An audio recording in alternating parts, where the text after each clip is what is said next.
religiosidade e fé. A religiosidade, ela mata a fé, sabe? Ela é como se fosse um joio no meio do trigo, como você falou. Ela é como se fosse uma erva daninha no meio das flores, sabe? Então, a religiosidade, ela nunca vai te trazer libertação. Uma pessoa que é religiosa, ela não tem como ter uma mente livre.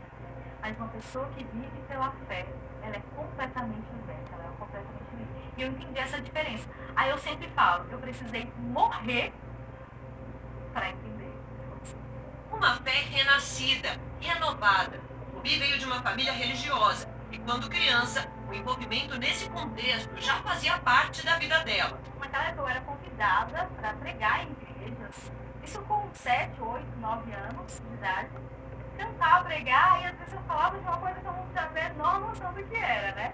Então tem aquelas coisas de criança mesmo, você acha que Osana é alguém que vem do céu socorrer, você não entende os termos, não entende nada, e mesmo assim você está ali tentando, porque é a forma que você vê o mundo, né? E aí eu percebi, ainda mais na adolescência, quando eu comecei a ficar adolescente, como a minha forma de ver o mundo era diferente, sabe?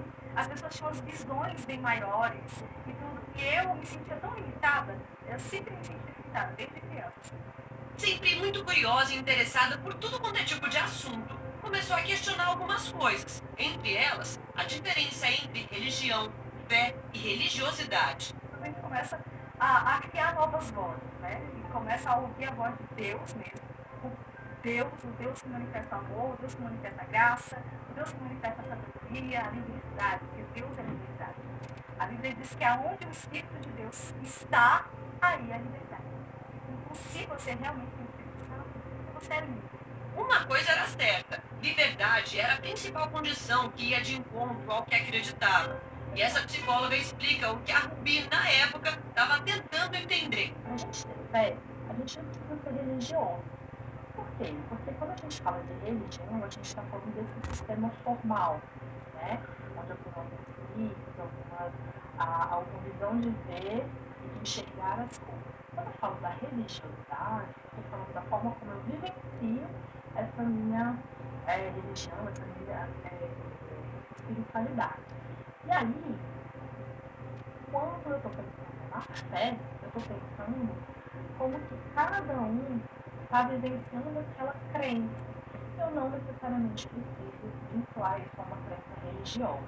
Aos 18 anos, Rubi ainda era muito ligada aos encontros religiosos. Foi quando decidiu se casar e encarou a falta de experiência da idade. Duas pessoas novas, porque também era novo, convivendo juntas, sem saber nada, está destinado ao fracasso, né? Pode ser certo com outras pessoas e tudo bem, mas para mim era algo que era destinado ao fracasso, que eu não queria. Eu olhava e falava, quem é que eu sou? Eu sou o reflexo dele, eu sou o que ele faz, eu sou o que ele pede para fazer, eu não era ninguém. E acordei um dia.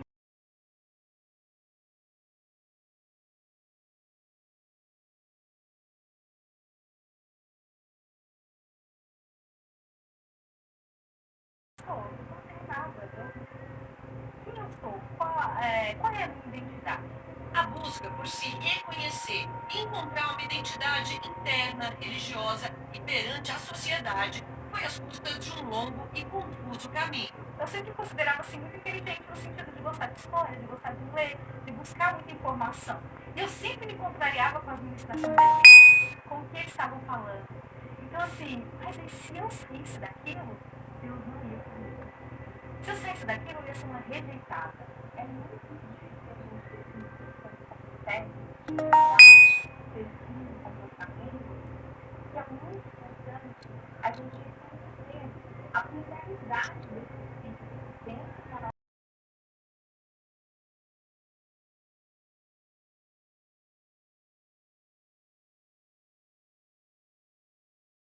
cristã, que está muito relacionada com a história, mas que é importante a gente reconhecer que existem muitos caminhos que consequentemente serão respostas.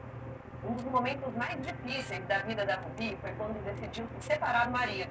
Ela tinha 21 anos e sabia que essa seria uma decisão difícil de tomar devido às doutrinas da igreja que frequentava. que defendia os bons costumes, a moral e repudiava a separação. Ainda assim, ela encontrou forças na fé que tinha e seguiu o coração. Doeu muito, doeu profundamente. E para se erguer depois disso foi anos, assim. E lembrando que eu me divorciei 3 anos depois, tá? Então eu sempre fui muito firme no que eu quero. Mesmo tendo esse ministério, mesmo tendo tudo, eu olhava para ele com aqueles segredos, com tudo mais, comigo mesma. Eu olhei e falei, não é assim, não é isso daqui. Mesmo sabendo que não teria tanto apoio, Rubi seguiu a vida sozinha, como mãe solo. Hoje, não se arrepende das decisões que tomou. É uma decisão todos os dias da fé, né? Você acorda e fala, Jesus, hoje eu escolho você. Então é uma decisão de fé, não são fáceis. Então todos os dias eu pego meu caderninho, faço meu devocional, todas as manhãs, sem falta, aconteça o que acontecer. Eu abro a minha Bíblia, estudo ela, faço meu devocional, coloco as minhas metas do dia, como eu posso ser melhor no meu trabalho, como eu posso ser melhor para a minha família, como eu posso ser melhor para o meu próximo. Porque isso é viver o Evangelho, isso é viver Jesus, né? Você amar a Deus sobre todas as coisas e o teu próximo como se fosse você. Então eu aprendi esses conceitos e hoje eu encontrei essa libertação de verdade, sabe? Hoje eu posso falar para você, olha, Jesus, ele existe, Deus existe. Aí você pode me perguntar, mas como você tem tanta certeza, Rubi? Porque eu falei com ele, porque eu convivo com ele. Os meus olhos viram Deus, sabe? Mas para isso eu precisei morrer para viver. Então, da minha vida.